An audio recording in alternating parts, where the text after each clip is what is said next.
I'm Margaret Babcock, and tonight I'll be reading from my recently released novel, Eden.2. In this section, Jerry, a landscape artist, is asking his husband Rob, a scientist, to consider adopting a child.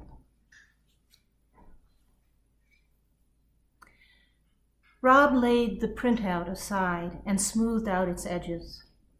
Then he spoke in a flat tone, not meeting Jerry's eyes. "Why don't we skip the concert tonight, Jer? I want to walk in the garden."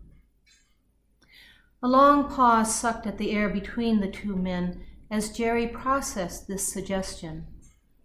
The desert park of the local community college was their safe place, where Rob, always slightly paranoid about being bugged and spied on, felt secure. They used it early on as they fumbled toward partnering when Rob wasn't sure of his employer's approval of their courtship. It turned out he needn't have worried. There was great tolerance for any personal living arrangements at Space Tech. Jerry nodded assent. While it troubled him that his partner thought privacy necessary, the usual buoyancy of his nature promised they could handle it together. Rob always sees problems more often than opportunities, he mused, at least in relationships.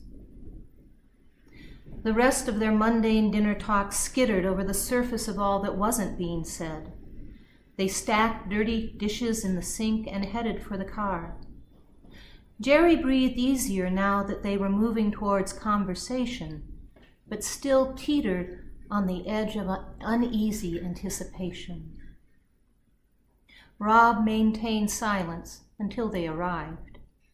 As they got out of their vehicle in the deserted parking lot, the day tipped into evening, the stultifying heat turning down a few notches to make walking bearable.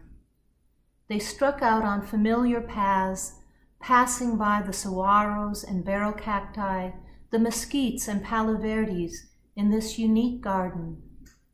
The trail, smooth and wide, allowed them to walk side by side. Jerry, breathing deeply, restrained his urgent questions. He knew enough to let his husband find his own pace. Not looking at him, Rob began. "Jer, I need to share this with you. It could damage my career if it gets out before it's announced. I want to tell you, though. I can't decide without you." Okay, then. Something work-related has him stirred up, Jerry thought, watching his partner, listening for emotions under the matter-of-fact words.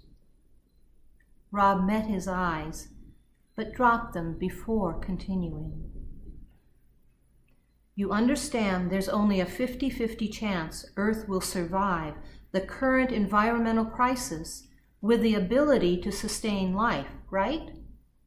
Well, the percentages lower dramatically if you add in the civil wars in the Middle East and India over their power grids, epidemics popping up in Canada, and the continuing drought in Africa.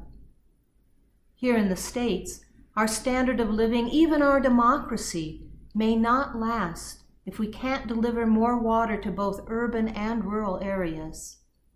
The desalination projects have yet to produce enough to warrant their cost." As he went on, Jerry recognized a familiar professor mode, but with an angry edge he hadn't previously detected. "Bottom line is this.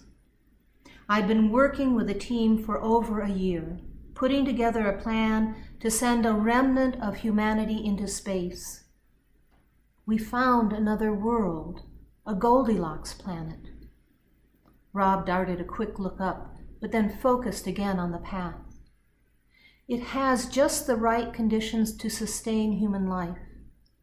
The technology to get us there exists. We have ships that, with retrofitting, will make the trip. Until this morning, though, we didn't have a realistic way to gather enough money to pull it off. But now Now I'm sure we really can succeed. Dagmar's convinced the Appropriations Committee to recommend that the government sponsor our experiment. With the private donations already in hand, we could launch in 2 years, maybe sooner. Jerry's vision darkened as he tried to comprehend Rob's report. So you'll be too busy for a family as this comes together? No, Jer. Rob breathed out, slowing to a stop, eyes still on his shoes. I want to go. I want you to come with me. I want to live and give any children we have a chance for a future. Hell, I want to offer humanity a future. Thank you. I hope you enjoyed that reading. If you'd like to read the rest of Eden.2, it can be found on Amazon, and it's being published in Kindle and Smashword and paperback formats. Thank you. Good night.